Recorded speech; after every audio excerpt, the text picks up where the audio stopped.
Welcome to my channel. Subscribe, listen, and enjoy my stories every day. The front door creaked open, its sound slicing through the quiet of our newly purchased home, a symbol of our fresh start.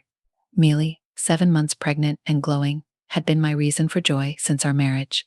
But that evening, as I returned from a 3-day business trip, the sight that greeted me was far from anything I had imagined. There he was, a stranger with nervous eyes and a hesitant stance, standing awkwardly on our porch. Mealy hadn't mentioned expecting anyone, and certainly not this. Late in the evening as I approached, confusion clouded his features. He seemed as surprised to see me as I was to see him. "Can I help you?" I asked, my voice steadied. Despite the surprise, the man shuffled his feet, his eyes darting from the door where Mulali's silhouette appeared to me, standing inquisitive before him. I'm here to support her," he muttered, almost inaudible. "Support her, and you are," I pressed. Feeling a twinge of unease at his vague assertion, he hesitated, his mouth opening and closing, as if grappling with whether to reveal more. Finally, letting out a sigh, he said, "I'm a father." The words hung heavily in the air, a suffocating blanket that threatened to choke me. Mulali's hand flew to her mouth, her eyes wide with fear and shock. The man's presence, his claim, it all began to knit together into a tapestry of betrayal. "I don't understand," I managed to say, my voice a blend of anger and disbelief. "Mealy, what is he talking about?" Mealy, tears brimming in her eyes, moved past me to the stranger. "Alex, please let me explain," she pleaded, her voice trembling. Explain what?" "Mealy, that you were seeing him before we got married. That the child you're carrying isn't mine." The stranger's silence was all the confirmation I needed. The revelation shattered the world as I knew it. The plans, the love, the future we had envisioned together, all were built on a foundation of lies. In that moment, the home we had built felt as hollow as the promises she had made. Mealy reached out to me, desperation etched across her face. "Alex, I was going to tell you it all happened before us. I never meant to save it." "Mealy," I cut her off. "The hurt manifesting is anger. You should have told me before the marriage, before everything." The conversation that followed was a blur of tears, apologies, and explanations that were too little, too late. My trust, once given so freely and fully, had crumbled under the weight of her secrecy. The stranger, the supposed father, eventually left, but the damage lingered, festering like an open wound. In the days that followed, my mind raced with thoughts of revenge. The pain had to be acknowledged, and in my heart I felt she must face the consequences of her deceit. I started by filing for divorce, a clear cut to a bond one once thought unbreakable. I moved out shortly after, leaving behind not just a home, but a life filled with broken promises. Mealy tried to reach out, her messages a mix of apologies and pleas for understanding. But the man I was before that night had vanished, replaced by someone forged in the fires of betrayal. As the legal proceedings took their course, my revenge felt hollow. Winning the case, securing the divorce, it was all Pyrrhic. The Mealy I had loved was a mirage, and as I walked away from the courthouse, the finality of our separation was a cold comfort. I never saw Mealy again, but the lesson of trust and the scars of betrayal remained a relentless reminder of the cost of deception. As the city lights blurred past my car window, I knew the road ahead would be one of rebuilding, far away from the ruins of what I once called love. The weeks following the revelation and my departure from our shared home are fraught with tension and clandestine meetings with my lawyer. As the reality of Mulali's betrayal continues to weigh heavily on me, I decide that the legal proceedings of our divorce are not enough. I need to ensure that the truth about Mulali's deceit is known to all who had celebrated our union so naively. One crisp autumn evening, I sit across from my lawyer in a dimly lit cafe, plotting the course of my next actions. The aroma of coffee blends with the musty scent of old books that line the walls, a stark contrast to the turmoil brewing within me. I want to make sure she can't just walk away from this enswathed. I stayed firmly, my hands clenched around a cold cup of coffee. My lawyer, a middle-aged man with a penchant for bodhisattva's an ethical dilemma. Sigh deeply. Alex, while I understand your feelings, we have to consider what's legally viable. Revenge is an illegal strategy, but it's not just about revenge. I argue it's about justice, about making sure she understands the gravity of her lies. He nods, understanding the pain behind my words, yet cautious. All right, let's think this through. What do you have in mind? I want to go public. I want her friends, her family, everyone to know the kind of person she really is. The lawyer pauses, considering the implications. Going public will make things messy. It could backfire. Are you sure you're ready for that? Determined, I meet his gaze with resolve. I'm past caring about messy. With a strategy in place, I leave the cafe with a sense of purpose. Over the next few days, I gather evidence of our marriage, her pregnancy before our union, and the fateful encounter with the real father. Armed with emails, text messages, and a timeline that paints a clear picture of deceit, I draft a post for social media detailing the entire saga. The night before I plan to go public, doubt creeps in the silence of my apartment, amplifies the gravity of what I'm about to do. I pace the floor, the post drafted on my phone, each word a dagger ready to pierce through the facade. Mealy had built. My finger hovers over the post button. Once pressed, there's no turning back. A sudden knock at the door startled me. Hesitant, I open it to find Olivia, Mealy's best friend, standing in the hallway, her eyes wide with concern. Alex, don't do this, please, she pleads, stepping inside without waiting for an invitation. How do you know what I'm planning? I ask, suspicion lacing my tone. Mildly guessed you might do something drastic. She's scared, Alex. Destroying her reputation won't change the past.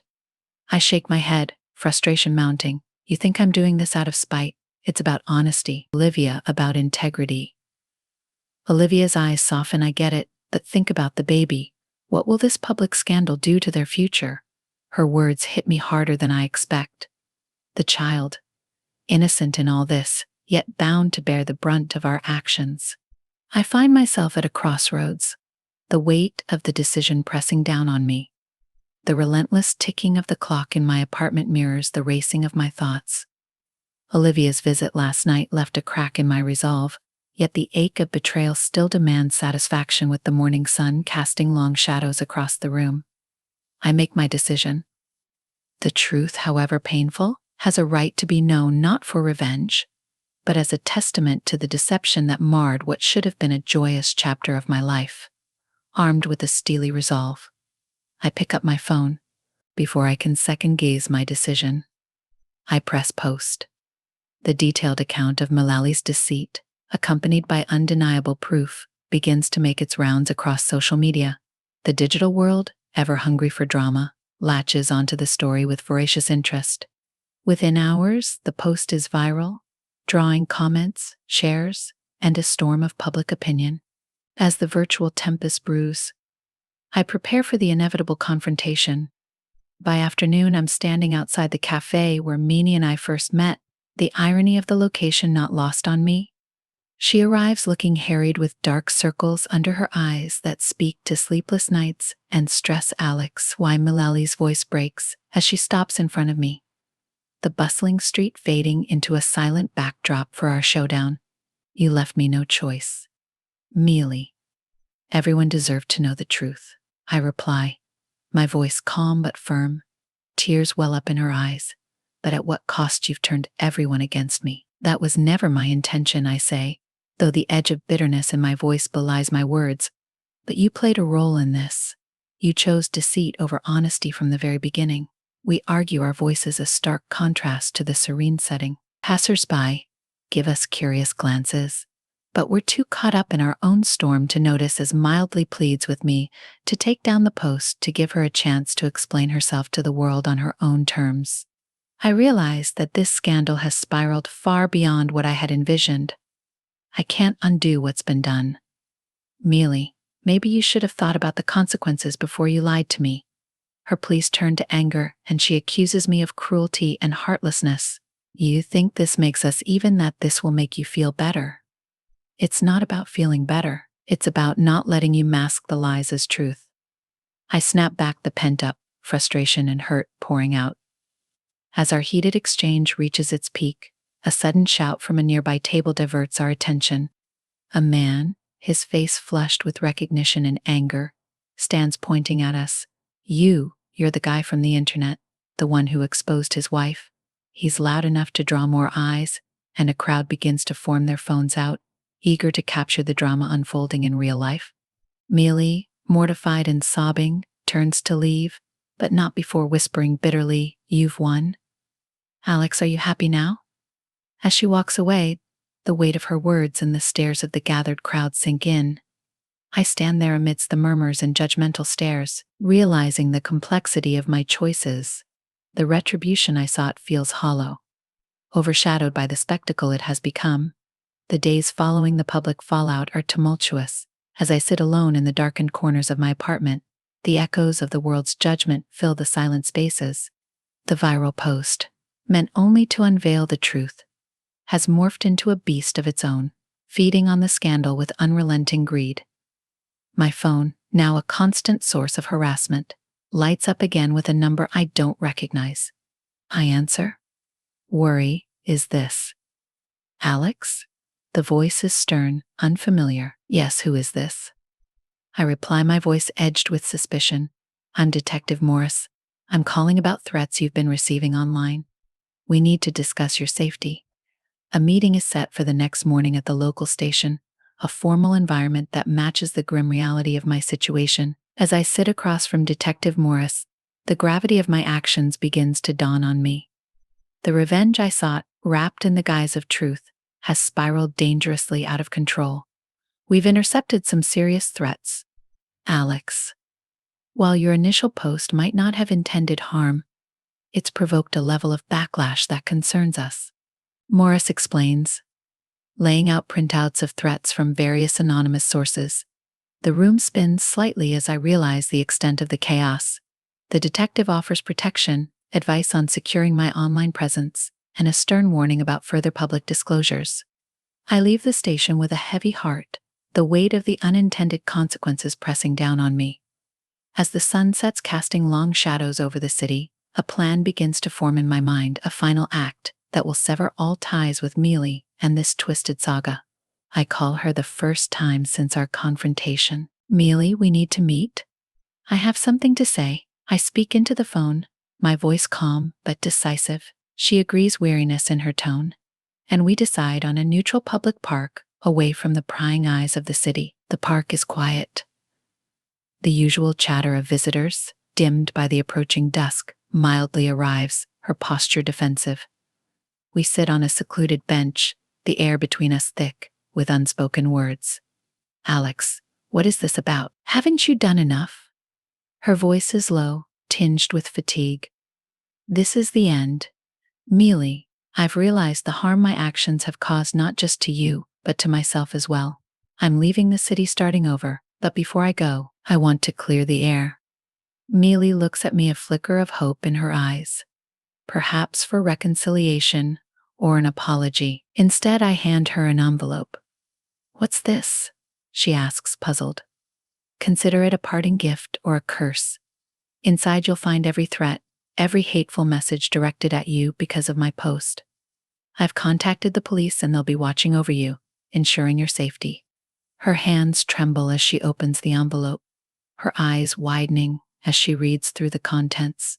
"Why are you giving me this?" Her voice breaks. "Because you should know the full extent of what your deceit has unleashed." I'm washing my hands of this whole affair. My revenge. It turned into a monster I can no longer control. But I won't be part of this cycle of hatred anymore. Standing up, I look at Mealy, her face a mask of shock and realization. With a final nod, I turn and walk away, the last ties of our disastrous union falling away with each step as I disappear into the encroaching night, leaving Mealy alone with the ghosts of our past. The city around me feels different. I'm free from the chains of revenge, but at what cost? The truth had indeed set me free, but it had also left a trail of destruction in its wake. The chapter closes with me boarding a late-night train, the skyline of the city fading into the distance. As the train moves further away, the weight of my past actions lingers, a stark reminder of the price of truth and the venom of vengeance.